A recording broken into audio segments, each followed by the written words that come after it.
dia melaporkan para pendiri dari tim dan para pendiri Squiggles ini ada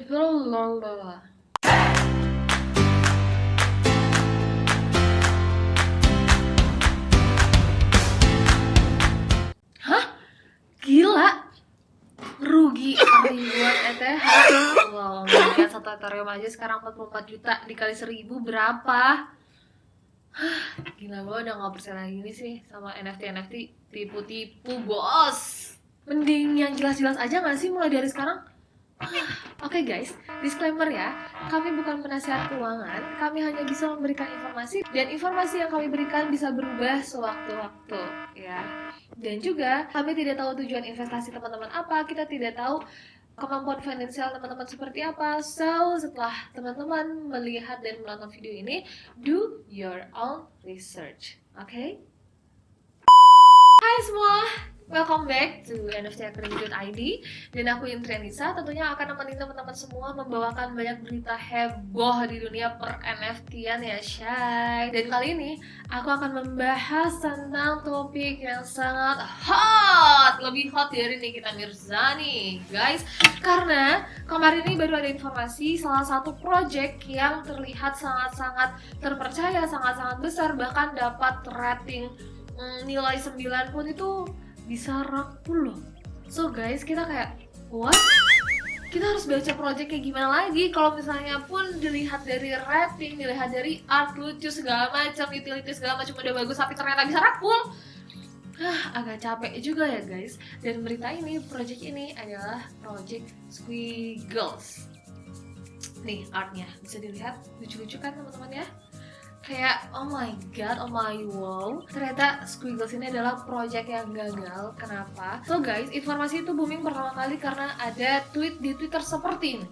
Dan juga ada beberapa orang yang melaporkan para tim dan juga pendiri Squiggles bahwa mereka melakukan tindakan aksi rakul teman-teman ke Komisi Sekuritas Bursa AS teman. Ya karena adanya hal ini, maka pihak OpenSea memblokir akun dari Squiggles tersebut. Maka dari itu per hari ini, Project Squiggles tidak bisa ditemukan di OpenSea, teman-teman. So you guys bisa coba cari, bisa coba search. Kita nggak bisa tahu floor price ya, kita nggak bisa tahu artnya seperti apa, kita nggak tahu bisa tahu akunnya seperti apa ya karena sudah diblokir oleh OpenSea. Dan ternyata diketahui dari laporan tersebut bahwa kerugian mencapai sebesar 10 juta dolar. Oh my god, kalau dirupiahin sih bisa jadi sekitar 14 miliar. Oh my god, oh my wow, 14 miliar itu duit udah mau beliin penthouse nggak sih? Bisa dapat berapa penthouse gitu kan? Ya teman-teman tahu nggak sih, sampai berita ini keluar, pihak dari Squiggles itu sendiri masih dilacak keberadaannya, masih dicari oleh pihak yang berwajib. Dan tapi saat ini pihak Squiggles and team masih bisa membuat tweet seperti ini. Katanya mereka akan membahas permasalahan yang telah terjadi sejauh ini dan mereka akan angkat bicara tentang mengapa akun OpenSea-nya dibekukan.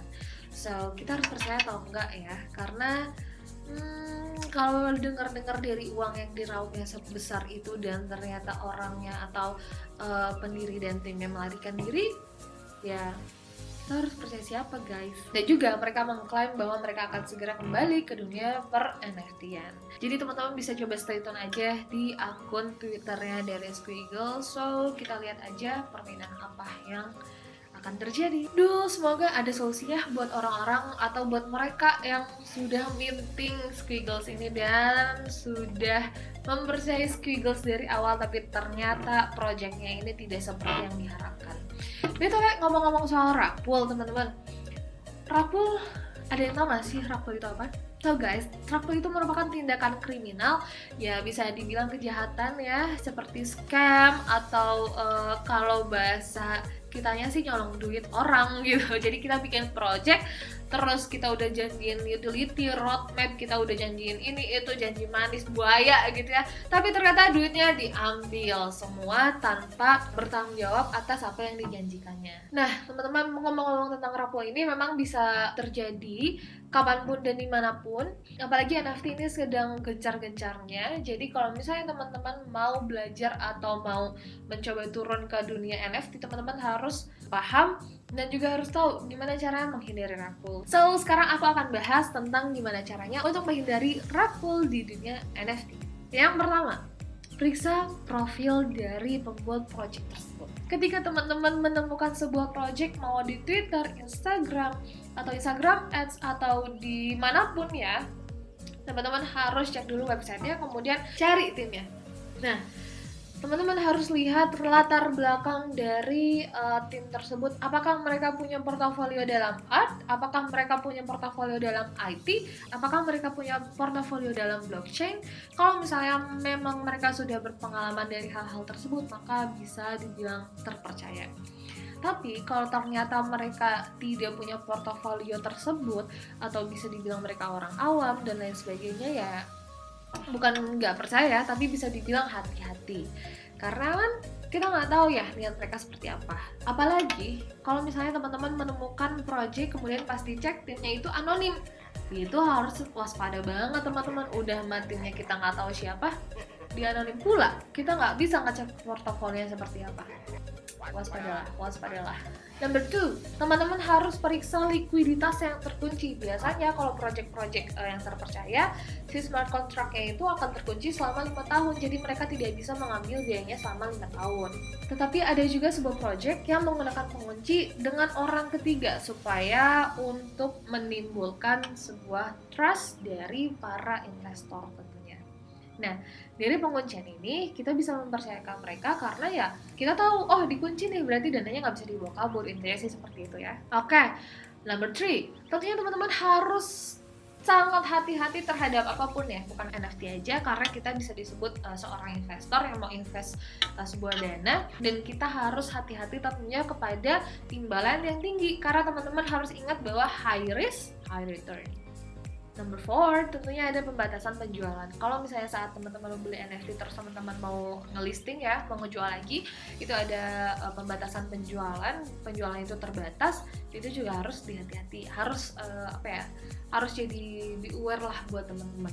Number 5, tentunya ada audit dari pihak yang berwenang. Nah, dari audit ini kita bisa tahu isi dari smart contract-nya teman-teman, dan smart contract tersebut sangat bisa untuk menumbuhkan kepercayaan dari investor. Kalau misalnya smart contract-nya atau ternyata si project tersebut nggak diaudit nih secara eksternal, maka teman-teman juga harus hati-hati. Bukan nggak beli ya, atau bukan kita bisa langsung cap mereka sebagai penipu, enggak, tapi harus tetap hati-hati aja. So teman-teman, sekian NFT Academy News kali ini. Dan teman-teman harus pelajari apa itu rug dan juga cara menghindarinya. Dan tentunya sebelum membeli sebuah project, teman-teman harus do your own research. Harus banyak-banyak research ini project seperti apa, dan kayak tadi yang pentingnya itu adalah timnya kita harus tahu siapa dan portofolionya seperti apa. Mungkin itu dia yang bisa aku share pada video kali ini. So you guys jangan lupa untuk share videonya ke teman-teman kalian supaya video ini manfaatnya nggak sampai di kamu aja, tapi manfaatnya bisa tersebar luas ke teman-teman kamu juga. Dan jangan lupa juga follow Instagram kami di @nftacademy.id dan juga subscribe YouTube kami di NFT Academy Indonesia.